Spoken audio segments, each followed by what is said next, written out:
কিস্তি শোধ করতে হচ্ছে, জমি বন্ধক রাখো, বাছুর বন্ধক রাখো, গরু বন্ধক রাখো। শেষমেশ ধনীরা ধনী হচ্ছে, গরিবরা গরিব হচ্ছে। কারণ আল্লাহ পাক এই কিতাবের মধ্যেই বলেছেন, সূরা বাকারার শেষের দিকে আছে যে ইয়া আইয়ুহাল্লাযীনা আমানু, হে মুমিনগণ, ইত্তাকুল্লাহ, আল্লাহকে ভয় করো, ওয়া যারু মা বাকিয়া মিনার রিবা, সুদ ছেড়ে দাও, ইন কুনতুম মুমিনিন, যদি মুমিন হয়ে থাকো, ওয়া ইল্লাম তাফআলু, সুদ যদি না ছাড়ো, ফাআযানু বিহারবিন মিনাল্লাহি ওয়া রাসূলিহি, আল্লাহ এবং তার রাসূলের সাথে যুদ্ধের ঘোষণা শুনে রাখো। আয়াত বুঝলেন? আয়াতটা কি বুঝলেন? আল্লাহ পাক বলছেন যারা সুদ খায় বা সুদ না ছাড়ে এরা আল্লাহ এবং তার রাসূল মুহাম্মদ সাল্লাল্লাহু আলাইহি ওয়াসাল্লামের বিরুদ্ধে অস্ত্র নিয়ে দাঁড়ায় আছে।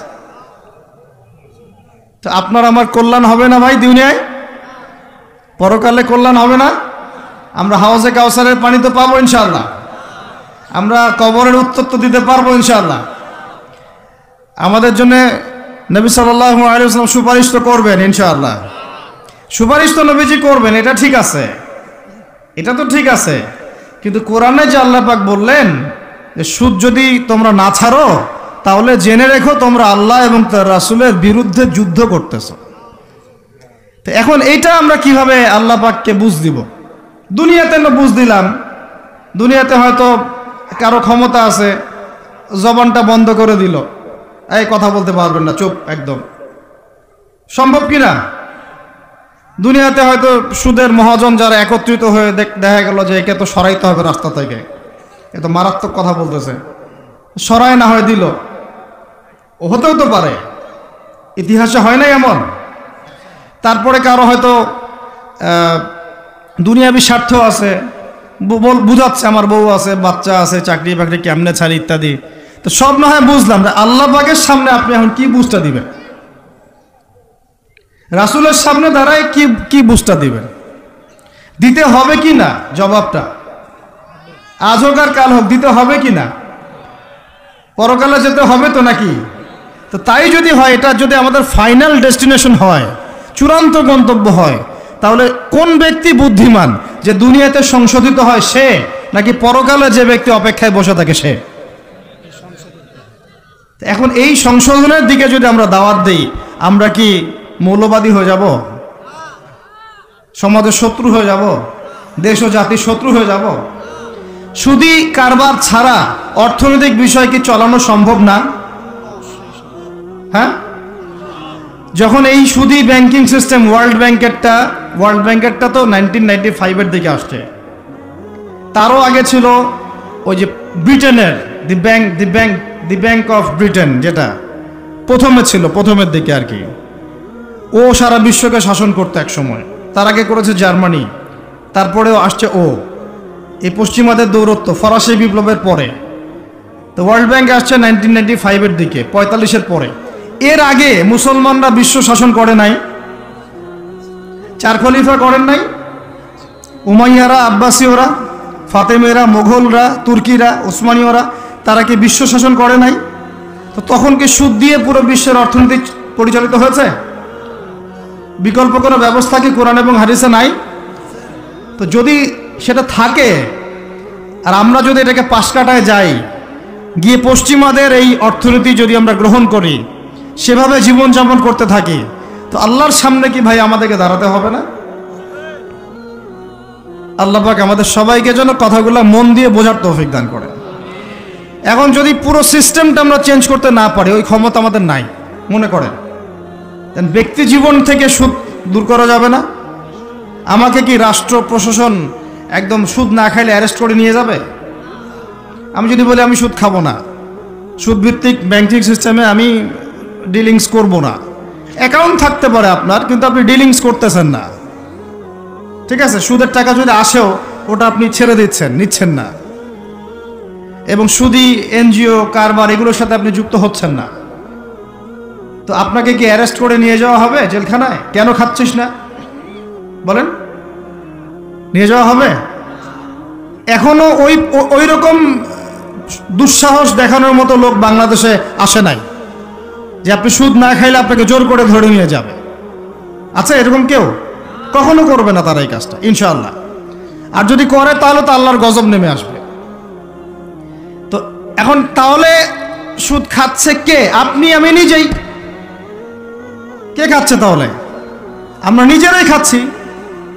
হয় আমি খাচ্ছি, না হলে আপনি খাচ্ছেন, না হলে আপনার স্ত্রী খাচ্ছে, না হলে আপনার বাবা খাচ্ছে।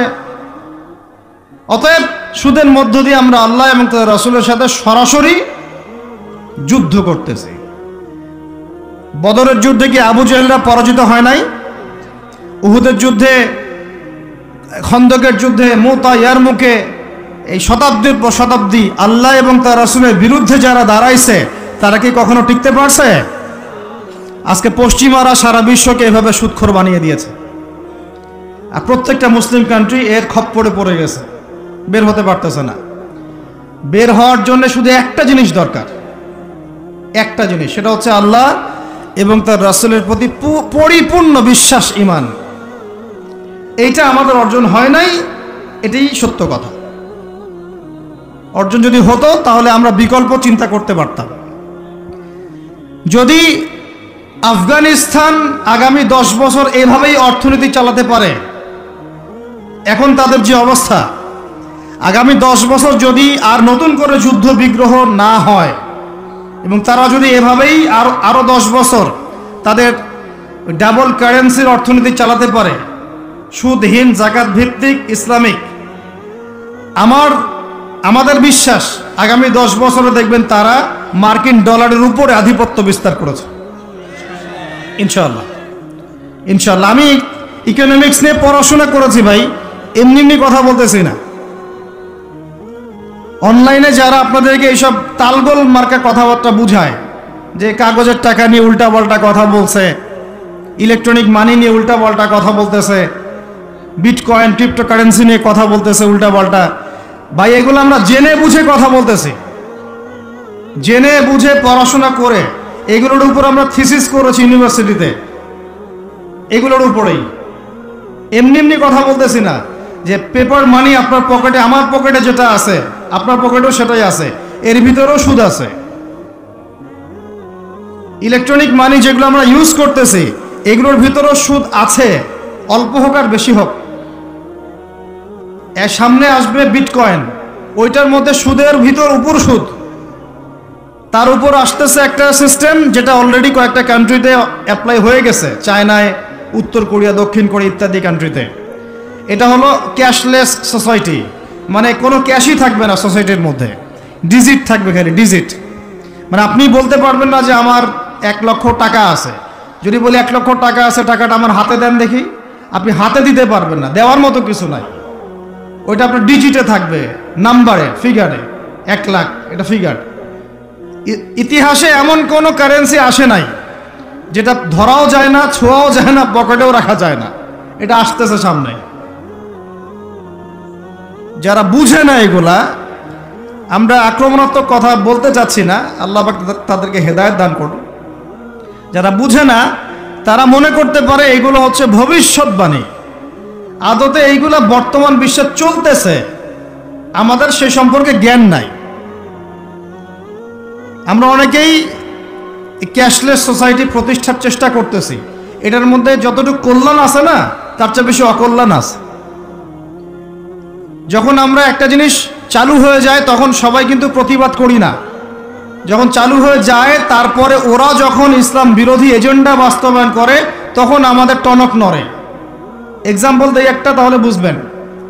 আজকে ট্রান্সজেন্ডার নিয়ে যারা পেট্রোনাইজ করতেছে, পিছন থেকে ফান্ডিং করতেছে, এটাকে প্রমোট করতেছে, অনলাইন অফলাইন যেখানে ঢুকবেন খালি এগুলোই দেখা যাচ্ছে, এর পিছনে একটা সুদী এনজিওদের হাত আছে। কাদের হাত আছে? তো এখন সারা দেশে যখন এরা কারবার শুরু করেছিল তখন আমরা কিন্তু সবাই মিলে এইভাবে প্রতিবাদ করি নাই। আজকে যখন তারা একটা জিনিসকে প্রতিষ্ঠা করার চেষ্টা করতেছে ওদের স্বার্থে, ইসলামের বিপক্ষে, এখন আমাদের অনেকে টনক নড়তেছে যে আরে এ কি হচ্ছে, আমাদের মুসলমানদের বাচ্চারা এগুলো কি শিখতেছে। সমস্যা হচ্ছে আমরা সমস্যা আসলে শুরুতে বোঝার মতো ওই নূর, বাসিরা, হিকমা আমাদের এখনো পয়দা হয়নি। এবং শেষে গিয়ে একদম কি বলে ওটাকে, মাঝপথে গিয়ে যখন দড়িয়ে যখন নৌকা ডোবা শুরু করে তখন আমাদের হুঁশ ফিরে, আরে কি হচ্ছে। তো আল্লাহ পাক আমাদেরকে বিজয় দিবেন এটা প্রতিশ্রুতি দিয়েছেন। যে একটা নিয়ে কথা বলতে গেলে ভিতরে চলে গেছে। আমার সমস্যা এটাই, আলোচনা করতে গেলে একটু বেশি ভিতরে চলে যাই, পরে আর বের হইতে পারি না। আপনারা কি আলোচনা বুঝতে পারতেছেন? আল্লাহ পাক আমাদেরকে প্রতিশ্রুতি দিয়েছেন যে তোমরা দুশ্চিন্তাগ্রস্ত হও না, তোমরা টেনশন করো না, ভয় পেও না, হীনবল হও না, আনতুমুল আ'লাউনা, তোমরাই বিজয়ী হবে এই দুনিয়াতে এবং আখিরাতে, তোমরাই বিজয়ী হবে। ইন কুনতুম মুমিনিন, যদি প্রকৃতপক্ষে মুমিন হয়ে থাকো। আমাকে বলেন, যারা আজান শুনেও নামাজে যায় না এরা কি মুমিন? বলেন। আপনি মনে করছেন আমি জুমার নামাজ তো পড়ি, ঈদের নামাজ তো পড়ি। এমনও হতভাগা মানুষ আছে পৃথিবীতে যাদের নামাজ প্রথমবার তারা নামাজ পড়ে জানাজার নামাজ। আছে না ভাই? আল্লাহ পাক আমাদের সবাইকে 5 ওয়াক্ত নামাজি হওয়ার তৌফিক দান করেন। এবং কাজা নামাজ অনেকের আছে, আল্লাহ পাক সেগুলো আদায় করার তৌফিক দান করেন। আপনারা যখন হজ উমরা সফরে যাবেন বেশি বেশি সেখানে নামাজ পড়বেন, কারণ ওখানে 1 রাকাত নামাজ হারাম শরীফে পড়লে 1 লক্ষ রাকাতের নেকি হয়, আর মদিনা মুনাওয়ারায় পড়লে মানে হারামে পড়লে 1000 নেকি হয়। আর এই দুইটা আমরা খুব ভালো জানি, মিম্বরে আলোচনা হয় খুব, মাশাআল্লাহ, তাই না? তো নসিহত হচ্ছে ওখানে গিয়ে আমরা বেশি বেশি নামাজ পড়বো, নফল নামাজ, ঠিক আছে? কাজা নামাজগুলো হিসেব করে আদায় করার চেষ্টা করবো ইনশাআল্লাহ। তবে হাদিসে আরেকটা জায়গা আছে, ওইটা আমরা ভুলে গেছি। আরও একটা মসজিদ আমাদের আছে ভাই, যেখানে 2 রাকাত নামাজ পড়লে জীবনের সব গুনাহ মাফ হয়ে যায়। ওইটা আমাদের পাঠ্যপুস্তকে নাই, আমাদের চেতনায় নাই, আলোচনায় নাই, মিম্বরে নাই, খুতবায় নাই। সেই মসজিদ কোথায়? ওই মসজিদ কি আমাদের না ইহুদিদের? কি মনে হয় আপনাদের? ওই আল আকসা কি আমাদের না ওদের? ওইখানে 2 রাকাত নামাজ পড়লে, সফর করে 2 রাকাত নামাজ পড়লে জীবনের সব গুনাহ মাফ হয়ে যাবে। ওইখানে আমরা এখন ঢুকতে পারি না। কারো কোনো ফিকির আছে?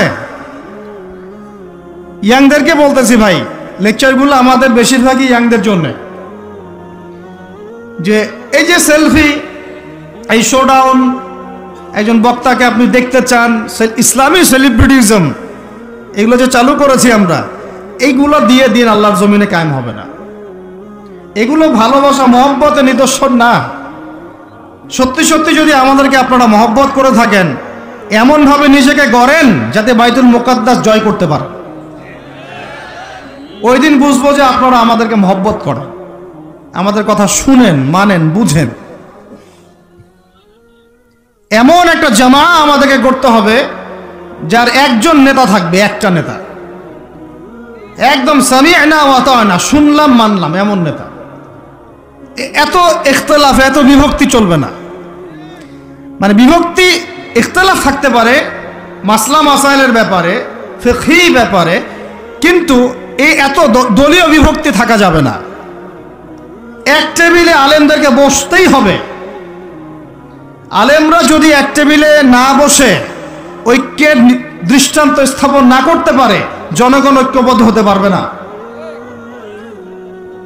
বাংলাদেশের সবচেয়ে বেশি দরকার এখন ওলামায়ে কেরামের ঐক্য। আমরা যারা ছোটরা আছি, আমাদের মূল কাজ এখন এইটাই, আমরা এটাই ফিকির করি কিভাবে আলেমদেরকে একটা জায়গায় বসানো যায়। আলেমরা যদি ঐক্যবদ্ধ হতে পারেন, জনগণ একদিকে ফোকাস করে চলতে পারবে ইনশাআল্লাহ। এবং তাদের মধ্যে যদি একজন আমির নিযুক্ত করা হয় এবং তার কথা যদি আমরা সূরাভিত্তিক মেনে চলি, ইনশাআল্লাহ বাংলাদেশ কেন, পুরা বিশ্বে দিন কায়েম করা সম্ভব। আমরা এই দিক থেকে আমরা মোটামুটি 20-30 বছর পিছায় আছি এখনো। বুঝতে পারছেন না আমার কথা? এই দিক থেকে দেখেন, আল্লাহর নবী সাল্লাল্লাহু আলাইহি ওয়াসাল্লাম মক্কাতেও সাহাবীদের মধ্যে কখনো বিভক্তি হতে দেন নাই। একজন নেতা, তার আন্ডারে সব সাহাবীরা বায়াত করে আছেন হাতে হাত রেখে, ব্যাস যা বলবেন তাই, ডানে যাইতে বললে ডাইনে, বামে যাইতে বললে বামে। মার খাচ্ছেন, যদি নবীজি বলেন হিজরত করে চলে যাও, হিজরত করে চলে গেল আবিসিনিয়ায়, তাই না? আর যদি নবীজি বলেন সবর করো, সাবরান আলা ইয়াসির ফাইন্নামা ওয়াইদাকুমুল জান্নাহ, সবর করো তোমাদের জন্য জান্নাত, সবর করতেছেন, মার খাচ্ছেন, তাও কোনো কথা বলতেছেন না। এইরকম সামি'না ওয়া আতা'নার জেনারেশন না থাকলে দিন কায়েম হয় না, যেটা আমাদের বিগত 50 বছর আমরা করতে পারি নাই, এটাই সত্য কথা। এটা করার জন্য সবার আগে আমাদের মনের হিংসা দূর করতে হবে। কি দূর করতে হবে? মনের হিংসা দূর করতে হবে, মনের অহংকার দূর করতে হবে, নিজেকে ছোট মনে করা শিখতে হবে। আমি ছোট মানুষ, বড়রা যে দায়িত্ব দিবেন সেটা পালন করব, আলেম ওলামার সহবতে থাকব, তাদের পরামর্শ চলব, আমাকে যেভাবে গাইড করেন সেভাবে চলব, যখন যে দায়িত্ব আসবে সেটা পালন করব। চিন্তা এরকম না থাকলে আপনি চলতে পারবেন না, বিদ্রোহী হয়ে যাবেন তখন। বেয়াদবি, এই যে প্রথমে একটা কথা বলছি, বেয়াদবি। আমরা অনেকেই বড় বড় বরেণ্য আলেমদের সাথে বেয়াদবি করছি, তাদের মান-ইজ্জত হানি করছি। অনলাইনে লাইভে চলে আসলাম, একটা কথা বলে দিলাম, একটা পোস্ট দিয়ে দিলাম, ভাবছি আমি ইসলামের বড় উপকার করে ফেললাম। আদতে আমি বিশৃঙ্খল একটা অবস্থা ছিল, আরো বিশৃঙ্খলতা বাড়ালাম। আমি কাছাকাছি তো আনতেই পারলাম না। কিছু মানুষের কাজ দেখলে মনে হচ্ছে যে তাদের একটাই কাজ। কি একটাই কাজ? অনলাইনে একটা একটা করে আলেম, একটা একটা করে বক্তা, একটা একটা করে দায়ীর নাম ধরে ধরে সমালোচনা করা।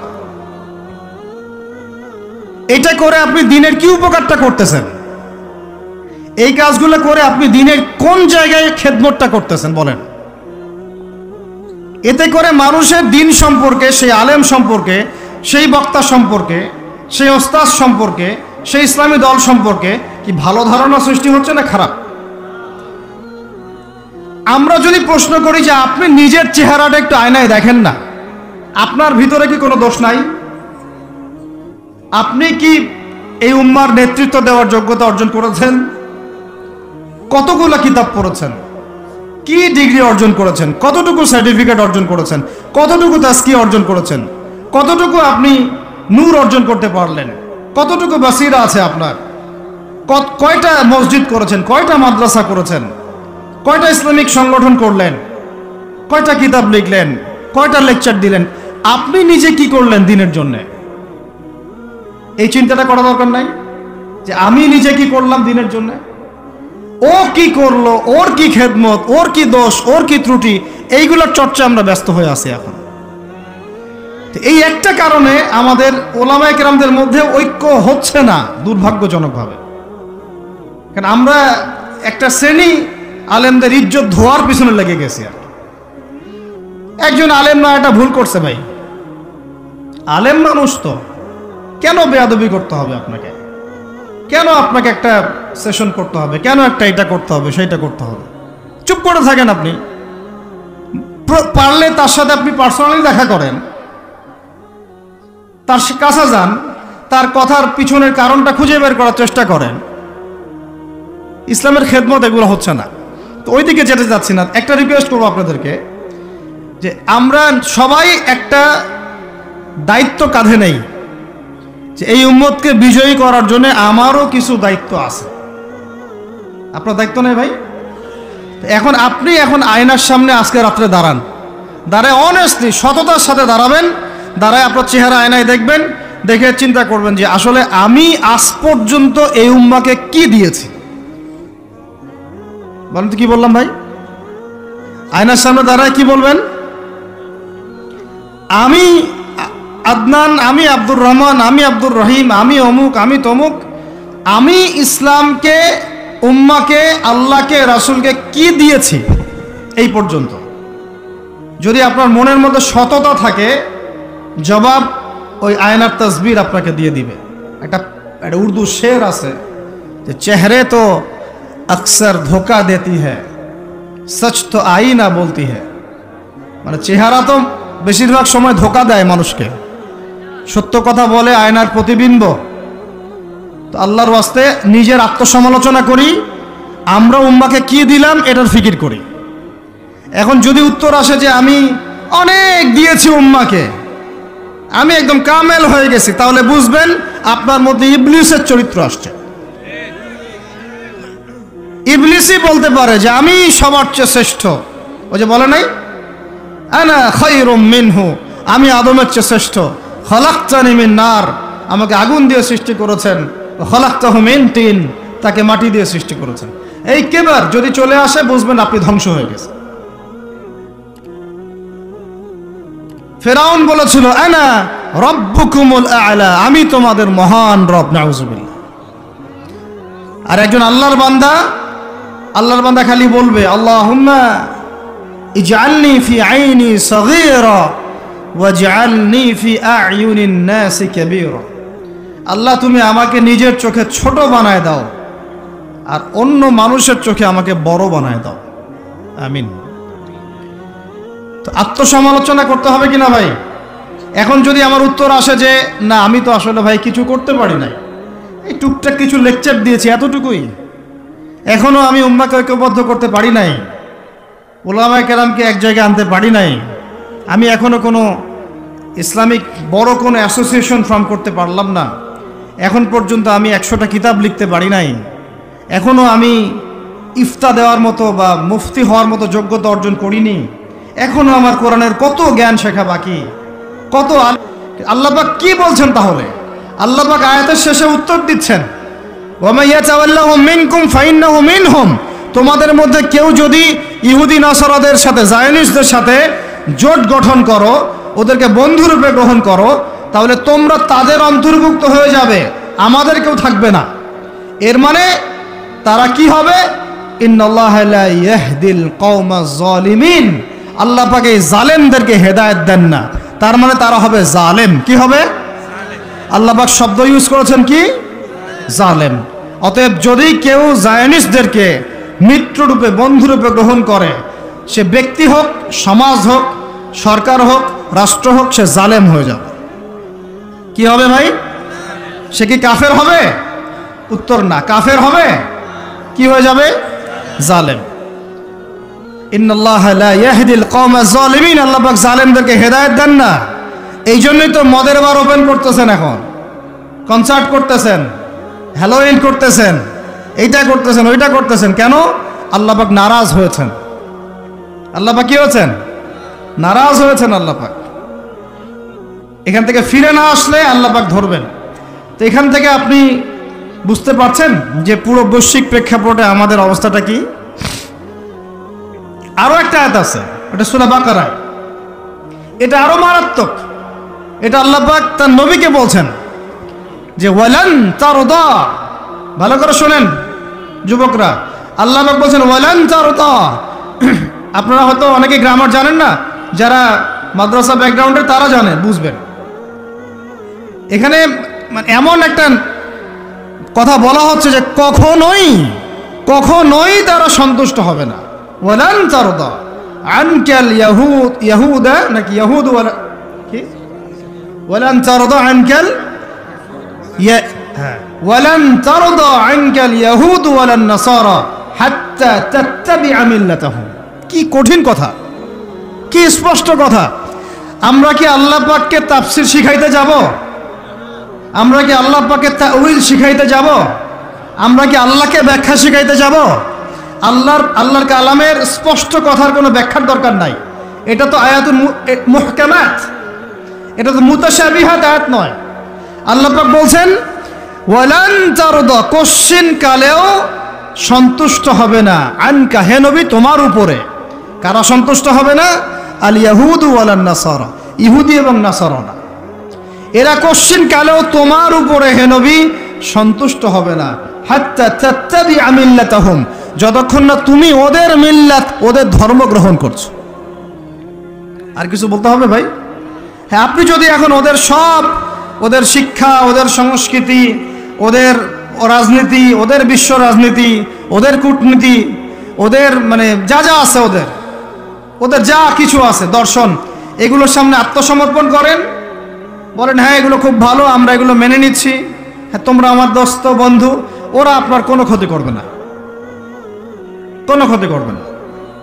কিন্তু যদি আপনি এগুলোর বিরুদ্ধে দাঁড়ান, না তোমাদের এইসব গডলেস উল্টাপাল্টা আল্লাহ বিরোধী শিক্ষা এগুলো চলবে না, তোমাদের সুদভিত্তিক অর্থনীতি চলবে না, তোমাদের এই আল্লাহ বিরোধী এই যে জিও পলিটিক্স চলবে না, তোমাদের এই মুসলিমদের উপর অত্যাচার নিধন এগুলো চলবে না, তোমাদের এইসব জুলুম নির্যাতন চলবে না, এইগুলো কথা যদি আপনি বলে ওদের বিরুদ্ধে দাঁড়ান, কথা দিয়ে দাঁড়ান, কলম দিয়ে দাঁড়ান, অ্যাসোসিয়েশন দিয়ে দাঁড়ান, বা একটা জাতিগতভাবে প্রতিবাদ করেন, বা আপনি ওদের জুলুমের বিরুদ্ধে দাঁড়িয়ে যান, বলেন যে না আমরা ফিলিস্তিনিদের পাশে আছি, প্রয়োজনে আমরা ওদের পক্ষে যুদ্ধ করব, এই ধরনের কোনো কথা যদি আপনার মুখ দিয়ে বেরিয়ে যায়, মুখ ফসকেও যদি বেরিয়ে যায়, দেখবেন ওরা পুরো শক্তি নিয়ে আপনার বিরুদ্ধে ঝাঁপায় পড়ছে। বুঝতে পারেন নাই মনে? আর কেমনে বললে বুঝবেন আমার জানা নাই, এর চেয়ে আর খোলামেলা কোনো কথা বলা সম্ভব না। এই হলো কোরআনের কথা। আরো আছে, আরো বলি একটা, নিতে পারবেন তো? এই একটা নিতে পারবেন তো? আল্লাহ নেওয়ার তৌফিক দান করেন। কোরআনের কিছু আয়াত আছে সবাই নিতে পারে না। কোন কোন আয়াত আছে শুনলে মানুষ মনে করে যে কোরআন তো আমার জন্যই নাজিল হয়েছে, আর কোন কোন আয়াত আছে শুনলে মানুষ মনে করে এই আয়াতটা নাজিল করার কি দরকার ছিল। নাউযুবিল্লাহ। এখন এই যুগ চলতেছে, সব মানতে রাজি, কিসের পর্দা? পর্দার কি দরকার? সব মানি কোরআনের, যাকাত ভিত্তিক, কিসের যাকাত? যাকাত দেওয়ার কি দরকার?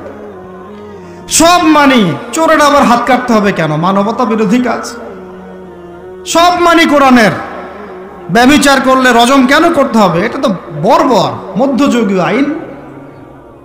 কথা বুঝতে পারে না? কোরআনের সবাই নিতে পারে পারে না। কোরআনে 400 থেকে 450 জায়গায় আছে যে আল্লাহ রাব্বুল আলামিনের দিন প্রতিষ্ঠার জন্য তোমরা দাওয়াতের পাশাপাশি জিহাদ করো। কি করো? ওই শব্দ নিতেই পারে না মানুষ, শুনলেই যারা ইসলামের বিরুদ্ধে আছে, সরাসরি বিরুদ্ধে আছে, ওরা তো এমনি নিতে পারেই না, এটা আলাদা বিষয়। যারা দাড়ি টুপিওয়ালা কালিমা পড়া কিছু মুসলমান আছে, মুনাফিক নামধারী মুসলমান, এরাও নিতে পারে না। দেখেন নাই কি অবস্থাটা হইলো অক্টোবর মাসে, এই যে প্যালেস্টাইন ইস্যু নিয়ে এই প্রকাশ্য একটা জিহাদ চলতেছে ইহুদিদের সাথে, একদম স্পষ্ট, সবাই চিনতেছে কারা হকপন্থী কারা বাতিলপন্থী। একটা মানুষ যে নামাজ পড়ে না সেও চিনতে পারতেছে যে হ্যাঁ এরা জালেম, এরা মাজলুম, তাই না? প্রশাসনের 98% ভাই এইটাই বিশ্বাস করে যে ইসরায়েল জালেম, এই ফিলিস্তিনের ভাইরা মাজলুম। অনেক ভাইয়ের সাথে আমাদের দেখা হয়, কথা হয়, চা খাই। আল্লাহ পাক তো একটা জায়গা দিয়েছেন আলহামদুলিল্লাহ মহব্বতের। তারা বলে যে হুজুর, যদি সত্যি আমাদের সুযোগ থাকতো, বা আমাদেরকে যদি আল্লাহ পাক সুযোগ দিতেন, বা ওইরকম কোনো নেতা আমাদের থাকতো, আমরা সবার আগে গিয়ে ওখানে যুদ্ধ করতাম। তা আমাদের দেশের প্রশাসনের লোকজন বলেছে। কথা বুঝতে পারতেছেন? কিন্তু মুসলমান নামধারী, আলেম নামধারী কিছু দাড়ি টুপিওয়ালা বুঝতে পারলো না যে ওই ভাইরা মাজলুম আর এরা জালেম। এরকম চলমান তাজা একটা জাজল্যমান ইস্যুতেও ঘুরিয়ে ফিরিয়ে ইনিয়ে বিনিয়ে ইসরায়েলের পক্ষ নেওয়া শুরু করল। এটা দিয়ে বলতে বলতে আমি ক্লান্ত হয়ে গেছি, আর আমি এগুলো বলতেও চাই না, আমার লজ্জা লাগে। এদের বিরুদ্ধে দু একটা কথা বলতে আমার এনার্জি লস হয় এবং লজ্জাও লাগে। নির্লজ্জ শ্রেণী, নির্লজ্জ। দেখেন সিরাজউদ্দৌলার নাম শুনেছেন? বেচারা পরাজিত হয়েছে। বেচারা কি হয়েছে? কিন্তু লড়াই করে পরাজিত হয়েছে। মির্জাফরের নাম শুনেছেন? ও বেটা ব্রিটেনের হাত ধরে জয়লাভ করেছে, জয়লাভ করে মসনদেও বসেছে, কিন্তু কিয়ামত পর্যন্ত মানুষ গাদ্দারদেরকে মির্জাফর নামে ডাকে। কথা বুঝতে পারেন নাই? তো সবসময় দুনিয়ার সাফল্য, দুনিয়ার বিজয়, দুনিয়ার আধিপত্য সবকিছু না। জনগণ সব বুঝে। এখন বাংলাদেশের ইয়াং জেনারেশন স্পেশালি, তারা অনেক পড়াশোনা করে, এখন বুঝে, আলেমদের সাথে থাকে, হক বাতিল এভাবে আপনি আলাদা করতে পারবেন না। হককে বাতিল, বাতিলকে হক বানাইতে পারবেন না। ইনশাল্লাহ হক হকের জায়গায় স্পষ্ট থাকবে, বাতিল বাতিলের জায়গায় স্পষ্ট থাকবে। এই সময়গুলোতে মানুষ বলেছে যে যে ভাইরা শিশু হত্যার প্রতিবাদ করতেছে, বোনদের ইজ্জত নিধনের প্রতিবাদ করতেছে, বোম্বিংয়ের প্রতিবাদ করতেছে, এদের আকীদা ঠিক নাই, এদের মানহাজ ঠিক নাই, এরা সঠিক মুসলমান না। এরকম অবস্থায় মানুষ বলেছে আইয়ুবী রাহিমাহুল্লাহ যখন আক্রমণ করে বাইতুল মুকাদ্দাস জয় করেছিলেন, উনারও আকীদা মানহাজ ঠিক ছিল না। এরকম অবস্থায়ও মানুষ বলেছে বাংলাদেশের মাটিতে বসে দাড়ি টুপিওয়ালা পাগড়ি জুব্বা নিয়ে বলেছে যে হামাস এটা বিচ্ছিন্ন জনগোষ্ঠী এবং ওই নাকি অপরাধী, সক্ষমতা নাই, কেন সে যুদ্ধ করতে গেল। বলেছে যে হামাসকে সৃষ্টি করেছে নাকি ইসরায়েল। তো এই হলো অবস্থা। না এদের আকীদার কোনো সঠিক জ্ঞান আছে, না সত্যিকারের মানহাজের সঠিক জ্ঞান আছে, আর না ইতিহাসের কোনো সঠিক জ্ঞান আছে। হামাস সৃষ্টি হয়েছে 1994 সালের দিকে। কত সাল বলেন? 1989 থেকে 92 সালের মধ্যে একটা চুক্তি হয়েছিল। আমি তো বলি আমার সামনে বসান, আর বসতে চাইলে অনলাইনে বাহাসের কথা বলে, তো অনলাইনে না, যদি পান আপনারা ধরে নিয়ে আমাদের মাদ্রাসায় নিয়ে আসবেন। ধরে কি করবেন? আমাদের মাদ্রাসার সামনে বসায় দিবেন। অনলাইনে কোনো বাহাস হয় না, অফলাইনে হবে সামনাসামনি। কিতাব যত কিতাব আছে নিয়ে আসুক, সমস্যা নাই, কিন্তু অনলাইনে না। হবে কোথায়? অফলাইনের সামনাসামনি, টেবিল থাকবে, দুই দিকে দুজন বসবে। প্রয়োজনে প্রশাসন থাকবে, প্রয়োজনে আমাদের আরো বড় বড় ওলামায়ে কেরামরা থাকবেন, তারা এখানে এটাকে জাজ করবেন। এই যে কথাটা বললো হামাসকে সৃষ্টি করেছে কি ইসরায়েল। আমি শুধু অর্থনীতি নিয়ে পড়ি নাই, আমরা 6টা সাবজেক্ট নিয়ে পড়ছিলাম ইউনিভার্সিটিতে। আমাদের ফ্যাকাল্টির মধ্যে 6টা সাবজেক্ট মেইন ছিল, মেজর। একটা হলো ফিলোসফি, একটা হলো ইংরেজি, একটা অর্থনীতি, একটা এই গ্লোবাল অ্যাফেয়ার্স মানে জিও পলিটিক্স, যেটাকে আমরা জিও পলিটিক্স বলি, আর একটা হচ্ছে হিস্ট্রি, আর একটা হচ্ছে পশ্চিমা দর্শন। যে পশ্চিমা দর্শনের এতগুলো কথা আমরা বলি, এমনি এমনি বলি না, আমরা জানি ওদের দর্শনের মধ্যে কোথায় কুফর আছে, কোথায় শিরক আছে। এখন ইতিহাস আপনাকে ছোট্ট করে বলতেছি। 1989 সালে একটা চুক্তি হয়েছে ফিলিস্তিনের সাথে। এই চুক্তিটার নাম 89 থেকে 92 এর মধ্যে, এই চুক্তিটার নাম হচ্ছে অসলো শান্তি চুক্তি। বলেন কি বললাম? এই চুক্তিটা সাধারণ ফিলিস্তিনি যারা তাদের ভূমি ফেরত চায়, যারা ইসরায়েলের পতন চায়, যারা এই জুলুমের বিরুদ্ধে দাঁড়িয়ে আছে, ওরা মেনে নেয় নাই। তো যারা মেনে নেয় নাই, পরবর্তীতে তারা এই হামাস নামক সংগঠনটা তৈরি করেছে। এটা সশস্ত্র অবস্থান। ওদের দুইটা অংশ আছে, একটা আল কাসাম ব্রিগেড, আর একটা হচ্ছে দাওয়ার জন্য। কিছু মানুষ দাওয়াতের মেহনতে থাকে, কিছু মানুষ সশস্ত্র যুদ্ধ করে। এটা উড়ে এসে জুড়ে বসে নাই। এরা বিগত প্রায় 75 বছর থেকে ধাক্কা সহ্য করতে করতে করতে করতে আজকে বাধ্য এই জায়গা আসছে। একটা কিতাব বাজারে আসবে ইনশাল্লাহ, আপনারা দোয়া করেন যেন কিতাবটাকে মানে সবচেয়ে সেরাভাবে যেন আল্লাহ পাক আনার তৌফিক দান করেন। এর নাম হচ্ছে হুরমাতুল আকসা। কি নাম? আল্লাহ পাক যেন তৌফিক দান করেন, আমিন। একদম বিগত 5000 বছরের ইতিহাস আপনাকে দিয়ে দিব ইনশাআল্লাহ। কত বছর? 5000 বছর পুরাতন ঘটনা আল আকসা। কত বছর ভাই? 5000 বছর। ওইটা ইব্রাহিম আলাইহিস সালামের হিজরতের জায়গা। ওখান থেকে ইয়াকুব আলাইহিস সালামের ছেলেরা মিশরে আসছে। ওইখান থেকে মুসা আলাইহিস সালামের যুগে তারা আবার গিয়েছে আল আকসা দখল করতে। ওইখানে আমালেকা সম্প্রদায়ের সাথে জিহাদ হয়েছে। তালুতের বাহিনীর মধ্যে দাউদ ছিলেন, তিনি জালুতকে পরাজিত করে ওইখানে ইসলামী খেলাফত কায়েম করেছিলেন 40 বছর। তারপরে আসছে সুলাইমান আলাইহিস সালামের 40 বছর। তারপরে ওদেরকে নেবুজাত নেজার বের করে দিয়েছে। তারপরে ঈসা আলাইহিস সালাম আসছেন, ঈসা আলাইহিস সালামকে তারা মানে নাই। আল্লাহ পাক আবার নির্যাতন মানে শাস্তি দিয়েছেন টাইটাসের হাতে, রোমান সেনাপতি টাইটাসের হাতে। তারপরে এরা মদিনায় গিয়ে আকরা গাড়ে, বনু কুরাইজা, বনু কাইনুকা, বনু নাজিরে, খায়বারে, এদেরকে আল্লাহ নবী যুদ্ধ করে বের করে দেন। পরে এই 1250 বছর ইসলামী খেলাফতে ওরা জীবনেও বাইতুল মুকাদ্দাসে ঢুকতে পারে নাই। এই 1914 সালে এসে ঢুকছে। কত সালে? 5000 বছরের ইতিহাস তো ভাই আমি 5 মিনিটে বলতে পারবো না, সংক্ষিপ্ত করে বুঝালাম যে 1250 বছর তারা বাইতুল মুকাদ্দাসের আশপাশেও ঘেঁষতে পারে নাই। এই ব্রিটিশদের সহযোগিতা নিয়ে ঢুকেছে 1914 থেকে 18-র মধ্যে, প্রথম বিশ্বযুদ্ধ চলাকালীন, যখন ওসমানীয়রা ব্রিটিশদের বিরুদ্ধে ছিল। ওসমানীয়দেরকে পরাজিত করে ওরা এই জায়গাটা দখল করেছে। করার পরে ওই জায়গায় কিন্তু দেখেন জায়গা দখল করে ব্রিটেন ওখানে থাকে নাই, ওই ইহুদিদেরকে জায়গা দিয়ে দিয়েছে। রহস্যজনক না? এত যুদ্ধ করে সে জায়গাটা লিবারেট করলো, করে নিজে থাকে নাই, ইহুদিদেরকে থাকতে দিল।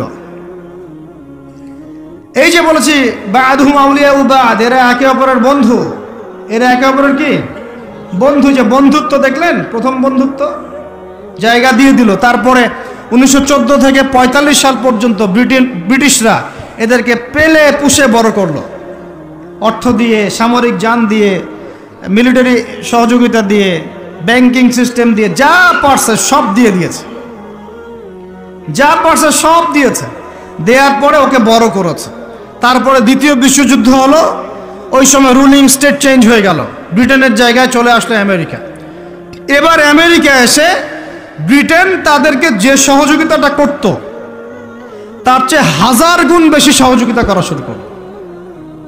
করতে করতে ওকে সাধারণ সামরিক অবস্থা থেকে নিউক্লিয়ার মিসাইল সম্পন্ন কান্ট্রিতে পরিণত করলো। এখন ওর কাছে নিউক্লিয়ার অস্ত্র আছে, ও সারা বিশ্বে ভেটো দেয়। ইরানের কাছে কয়টা অস্ত্র আছে, তাই না?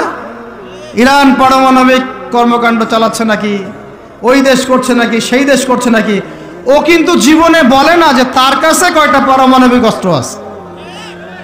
বলে? কখনো বলছে? আর এই কোরআন আল্লাহর কিতাবই আমাদেরকে বলেছেন, আল্লাহর কিতাবে আল্লাহ পাকই আমাদেরকে বলেছেন যে ওয়াইদ্দু লাকুম মাস্তাতা'তুম মিন কুওয়া, তোমরা শক্তি অর্জন করো। কি অর্জন করো? তোমরা, মুসলমানদেরকে আল্লাহ বলেছেন তোমরা শক্তি অর্জন করো। শক্তি অর্জন করলে কি হবে? তুরহিবুনা বিহি আদুওয়াল্লাহি ওয়া আদুওয়াকুম, তোমরা আল্লাহর দুশমন এবং তোমাদের দুশমনদেরকে ভয় দেখাতে পারবা। এই যুগে পারমাণবিক অস্ত্র ছাড়া কোনো রাষ্ট্রকে কেউ ভয় করে না। ভয় করে? ওই আয়াতের উপরে আমল মুসলমানরা আমরা করতে পারি নাই, আমল করেছে ইসরায়েল। বুঝাতে পারলাম না মনে হয়, বুঝাতে পারি নাই মনে হয়। এই আয়াতের উপরে আমরা আমল করতে পারিনি এখনো, আমল করেছে কারা? ও শত শত পারমাণবিক অস্ত্র তৈরি করে রেখে দিয়েছে, বাংকার তৈরি করা আছে, বাংকার, যে অচিরেই যদি সারা বিশ্ব জুড়ে একটা তৃতীয় বিশ্বযুদ্ধ লেগে যায় এবং পারমাণবিক অস্ত্র প্রয়োগ করা শুরু হয়, ও যেন বাংকারের নিচে, মাটির নিচে 100 ফিট, 200 ফিট, 300 ফিট, 500 ফিট নিচে গিয়ে লুকাতে পারে। আর আমরা এখন কিসে পড়ে আছি জানেন? আলুর মধ্যে আল্লাহর নাম পাওয়া গেছে, গরুর কলিজায় কালিমা পাওয়া গেছে, আমরা এখানে পড়ে আছি। ভাই মন খারাপ করতেছেন নাকি? এই হলো আমাদের অবস্থা। কি একটা অবস্থা! আমরা পড়ে আছি এখনো কলা নিয়ে। কলা মানে রাস্তাঘাটে আমরা বের হব হনুমানের মূর্তি নিয়ে, বানরের মূর্তি নিয়ে, দেখেন নাই? সাপ নিয়ে, ব্যাঙ নিয়ে, পেঁচা নিয়ে। এগুলো হচ্ছে আমাদের সায়েন্স অ্যান্ড টেকনোলজি, প্রযুক্তির অগ্রগতি, তাই না ভাই? আজ পর্যন্ত আমরা কয়টা অ্যাপস তৈরি করতে পারলাম, কয়টা সফটওয়্যার তৈরি করতে পারলাম, কয়টা মিসাইল তৈরি করতে পারলাম। আমাদের আকাশ, এই পুরো আকাশ, আমার কথা রাগ করে না, আমি কারো দুশমন না, জাস্ট আমি আমার জায়গা থেকে অ্যাজ এ নাগরিক কথা বলছি। আমাদের দেশের আকাশ সুরক্ষিত না, সুরক্ষিত না, 100% সুরক্ষিত না। আপনাদের কোনো খবরই নাই। আর ইসরায়েলের আকাশ, আপনি মারবেন কোনো মিসাইল, ওর আয়রন ডোম রেডি করে রাখছে, আকাশেই আপনার মিসাইল ধ্বংস করে রেখে দিবে। যে কাজগুলো আমাদের করা দরকার আল্লাহ পাক আমাদেরকে করতে বলছেন এই কিতাবের মধ্যে, যে তোমরা ওয়াইদ্দু লাকুম মাসতাতাতুম মিন কুওয়া, সাধ্যমতো শক্তি অর্জন করো তোমরা। কাদেরকে বলছেন? আমাদের হিন্দু ভাইদেরকে, ইহুদিদেরকে, খ্রিস্টানদেরকে, বৌদ্ধদেরকে। কিন্তু পুরো বিশ্বের হিন্দু ভাইরা, বৌদ্ধরা, ভাই বলছি আমি, আদম সন্তান তো তারা নাকি, ওই সেন্সে বলছি আর কি। হিন্দু সম্প্রদায়, বৌদ্ধ সম্প্রদায়, চাইনিজদের বৌদ্ধ সম্প্রদায়, রাশিয়ান, আমেরিকান, ন্যাটোদের এই খ্রিস্টান সম্প্রদায়, ইহুদি সম্প্রদায়, ওরা সবাই এই আয়াতের উপর আমল করে দেখিয়ে দিয়েছে। আর আমরা বললাম পড়ে আছে কিসে ভাই? ওই যে আমিনটা জোরে হবে, নাচতে হবে। হাতটা আমি এখানে বাঁধবো না, এখানে বাঁধবো না, এইখানে বাঁধবো না, এইখানে বাঁধবো। আর কিছু মানুষের ওয়াজের টপিক এইগুলা, ওয়াজের টপিক এইগুলা, মানে ইখতলাফি মাসআলাগুলোকে নিয়ে বাহাস করতে চায়। আরে ভাই, যেগুলাতে ইখতলাফ আছে মাসআলায়, সেগুলো নিয়ে তো বাহাস হয় না। এটা তো ইখতলাফি মাসআলা, ফিকহি ইখতলাফি মাসআলা, এটারও দলিল আছে, দেখা যাবে এটারও দলিল আছে। কোনোটার খুব বেশি শক্ত, কোনোটার একটু কম, কোনোটা একটু জয়ীফ, কোনোটা একটু জাল, বা কোনোটা হাসান, বা কোনোটা মুতাওয়াতির পর্যায়ে, এরকমই হবে হয়তো। আমরা পড়ে আছি এইখানে। কিছু মানুষকে আমার এটা বুঝতে 10 বছর লাগছে। কিছু মানুষকে সমাজে লেলিয়ে দেওয়া হয়েছে, লাগিয়ে দেওয়া হয়েছে বাংলাদেশের মুসলমানকে এগুলোতে ব্যস্ত রাখার জন্য। তোমাদের চোখ খুলো, তোমাদের আকলের দরজা খুলো। যুবক ভাইরা, তোমরা চোখ খুলো, কলবের দরজা খুলো। বড়রা আপনারা চোখ খুলেন। এদেরকে লাগিয়ে দেওয়া হয়েছে মুসলমানদের মধ্যে এই সিলি বিষয়গুলোকে নিয়ে দ্বন্দ্ব সৃষ্টি করার জন্য। এগুলো নিয়ে মসজিদ ভাগ করে ফেলতেছে, মাদ্রাসা ভাগ করে ফেলতেছে। ফরজ ঐক্য নষ্ট করে হলেও মুস্তাহাব প্রতিষ্ঠা করতে হবে। ফরজ ঐক্য নষ্ট করে হলেও মুস্তাহাব প্রতিষ্ঠা করতে চাচ্ছে। কি একটা অবস্থা বলেন! ইন্না লিল্লাহি ওয়া ইন্না ইলাইহি রাজিউন। যখন মানুষের ঐক্যবদ্ধ হওয়া উচিত, আমাদেরকে ওদের সাথে লড়াই না করে সমকক্ষ হওয়া দরকার। যে শক্তিতে, অর্থনীতিতে, সমর নীতিতে, সব দিক থেকে আমরা সমমানের, ওরা আমাদের দিকে চোখ রাখাতে পারবে না, এগুলো নিয়ে ভাবা দরকার। আমরা পড়ে আছি এখন এগুলো নিয়ে। এদিকে অর্থনীতিতে সুদ খাচ্ছি দিব্যি, আল্লাহর আইন একটাও বাস্তবায়ন করতে পারতেছি না আমরা। ঐক্য বিনষ্ট হয়ে যাচ্ছে। ওলামায়ে কেরামের সংখ্যা কম, এই চেয়ারে বসার মানুষদের সংখ্যা কম। আমাদেরকে এখন বসতে হয়, আমরা আল্লাহর কাছে কান্নাকাটি করি যে এটা কি হচ্ছে? আমি কি নিয়ামত পাচ্ছি না ফিতনায় পড়ে আছি? আমি কি আল্লাহর নিয়ামত প্রাপ্ত বান্দা না ফিতনায় নিপতিত হলাম? স্টেজ ভর্তি ওলামায়ে কেরাম বসে থাকেন, বড় বড় মুহাক্কিক আলেমরা। আমাকে কথা বলতে হচ্ছে, আমি নাদান নগণ্য বান্দা। তাহলে আমি কি ফিতনায় পড়ে আছি, না আল্লাহ পাক আমাকে নিয়ামত দিয়েছেন? এটাই ভাবতে কুলকিনাটা পাচ্ছি না আমরা। এই চেয়ারগুলোতে আপনাদেরকে বসতে হবে না? শুধু কি আলেম ওলামারাই দায়িত্ব পালন করবেন? আপনাদেরকে পড়াশোনা করতে হবে না? আলেম তৈরি করতে হবে না? শিক্ষা নিচ্ছেন, প্রথমেই বললাম 20 বছর পড়তেছেন, কোরআনের বালাই নাই, হাদিসের বালাই নাই, নৈতিকতার বালাই নাই, মেয়েদের সাথে ফ্রি মিক্সিং, অ্যাফেয়ার্স, হারাম relation, PUBG, free fire, TikTok, এইগুলাই। তো এই জেনারেশনটাকে দিয়ে আমি কেমন করে দিন প্রতিষ্ঠার দিকে কথা বলতে পারি? আমার কথা রাগ করতেছে নাকি ভাই? আমি একটু কাঠখোট্টা মানুষ আর খোলামেলা কথা বলি, এটা আমার দোষ। তবে এই দোষটা নিয়ে আমি আল্লাহর পথে কাজ করতে চাই। কারণ সব সময় নরম নরম সুরের কথায় ওয়াজে কাজ হয় না। নরম নরম কথা বলার সময় শেষ হয়ে গেছে। এখন হক আর বাতিল স্পষ্ট করতে হবে, তবে হিকমার সাথে।